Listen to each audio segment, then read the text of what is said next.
Si nous, demain, on nous dit, voilà, il y a le voisin qui vend, il n'y a pas de travaux à faire et vous devez ressortir un billet et revendre celle-là, ben on y fonce, quoi.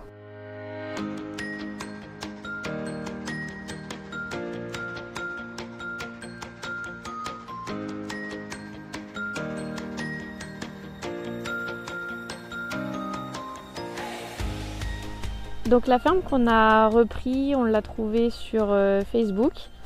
À la base, on cherchait juste des informations sur comment s'installer. Et puis le cédant de cette exploitation nous a contactés en disant que dans 2 ans, il serait à la retraite et qu'il aurait potentiellement une ferme à vendre. Et du coup, on est venu la voir et c'est là qu'on a commencé les démarches pendant 2 ans pour s'installer.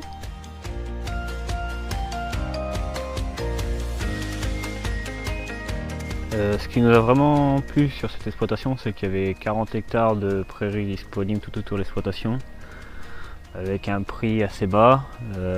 Malgré que les bâtiments, tout ça, c'était pas le côté positif. Un plus aussi, c'était comme tout était assez vieux, avec un prix assez bas, on pouvait vraiment réaménager ça à notre façon. Donc là, on peut bâtir notre projet de zéro sur une exploitation déjà existante, ce qui est vraiment un côté positif aussi, ça.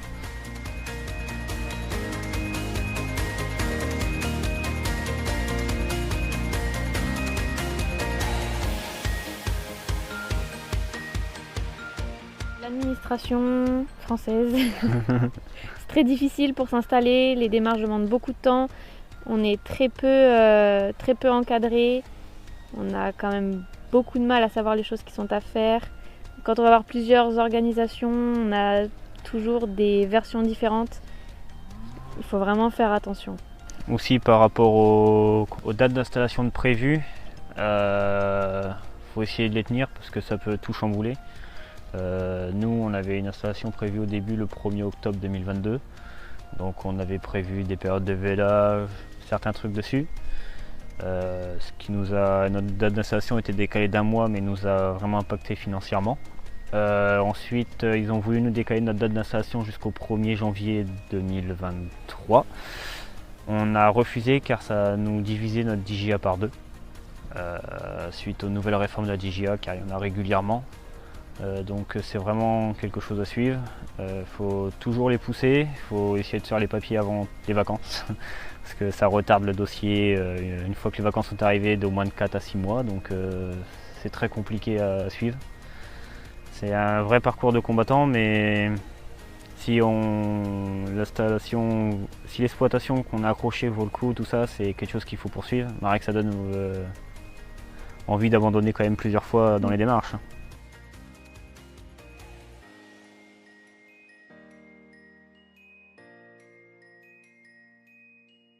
On est passé par beaucoup de choses. On était très contents de s'installer, d'être enfin notre propre patron alors qu'on est jeune. Mais le fait d'avoir acheté une ferme pas chère au prix du marché, c'est difficile parce que du coup on avait une ferme qui n'était pas aux normes.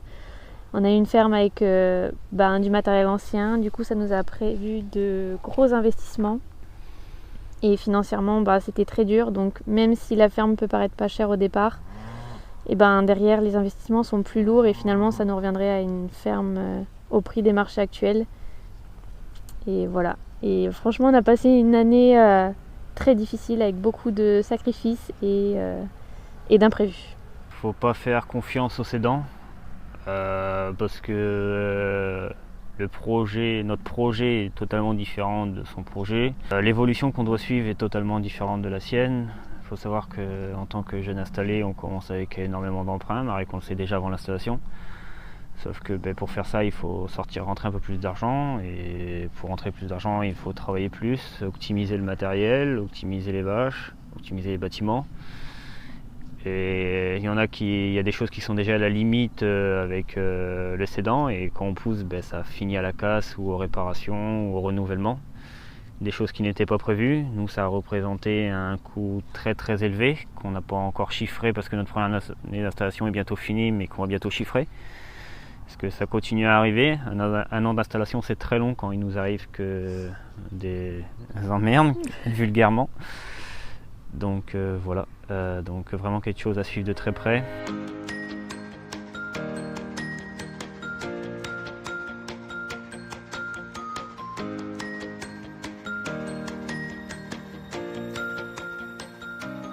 Toute chose dit avec le cédant, il faut le faire par écrit. Parce que nous, il y a eu un petit bémol sur un petit bâtiment et ça représente quand même 5 000 €. Donc c'est pas grand chose, on va dire, sur la totalité, mais c'est quand même quelque chose d'important.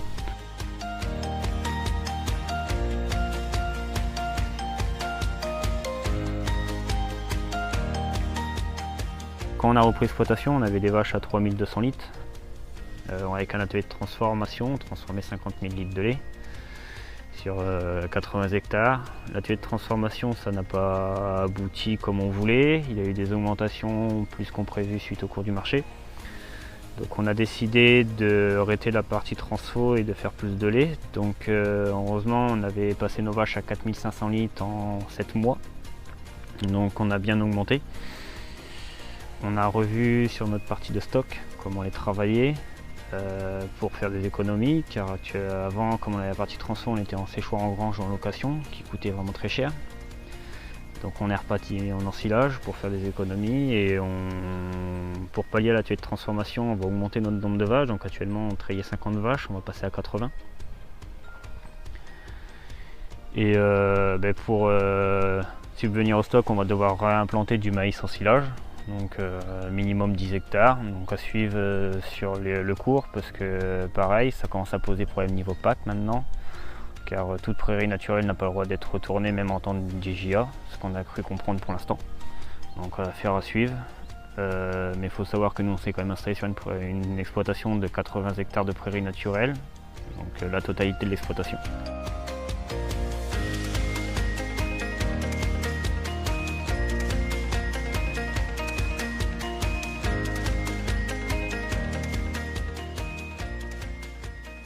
Il ne faut pas abandonner, il faut bien être accompagné, bien encadré. Il ne faut pas lâcher les bras, marrer que des monts ça peut être très dur et en avoir plus que marre.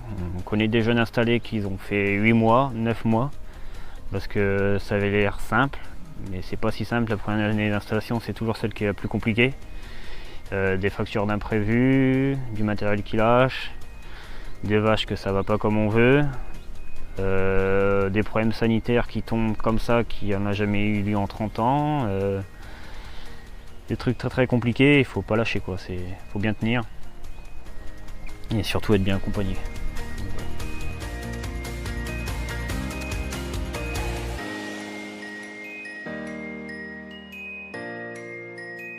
Ne pas se référencer au coût de l'exploitation, parce que les travaux qu'on va avoir mis dans l'exploitation pour la mettre aux normes, ça fait un quart du prix de l'exploitation qu'on l'a acheté. Donc tout calculé, franchement, on aurait pu se permettre d'acheter une exploitation à 1 million, 1,2 million. On aurait eu tous les bâtiments fonctionnels, pas de travaux à faire, juste à rentrer, poser ses valises et travailler. Plus de surface peut-être accessible. C'est vrai que c'est compliqué au niveau des banques, mais si on a un projet qui tient la route, faut pas se dire ça, faut y aller, faut faire plusieurs banques, faut être sûr de son projet. Si nous demain on nous dit voilà, il y a le voisin qui vend, il n'y a pas de travaux à faire et vous devez ressortir un billet et revendre celle-là, ben on y fonce quoi. Parce qu'on sait que là dans 4 ans il va falloir refaire un bâtiment à vaches qui va falloir nous coûter énormément d'argent et c'est une exploitation qui va nous revenir à 1 million quoi. Et elle les vaut pas. Le jour qu'on veut la revendre, si dans 10 ans on veut la revendre, si on la revend 600 ou 800 000, on sera heureux quoi. Donc non, c'est franchement, faut pas hésiter, faut rechercher, faut pas se dire c'est pas cher, on fonce. Faut réfléchir quoi.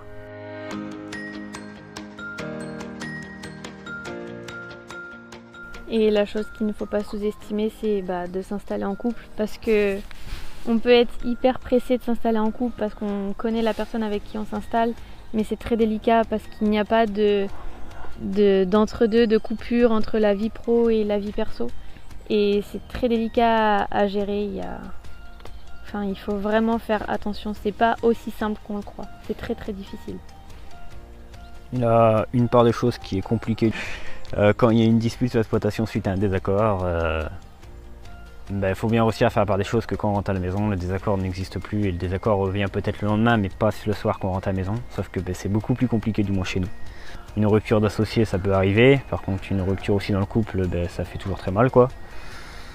Pas négliger ce contexte.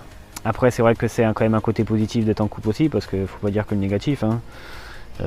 Quand il y a une partie de l'exploitation qui est quand même compliquée à vivre, les deux le vivent en même temps, les deux le comprennent en même temps, on s'épaule en même temps, mais c'est vrai qu'il faut en tenir compte, quoi, du côté négatif aussi.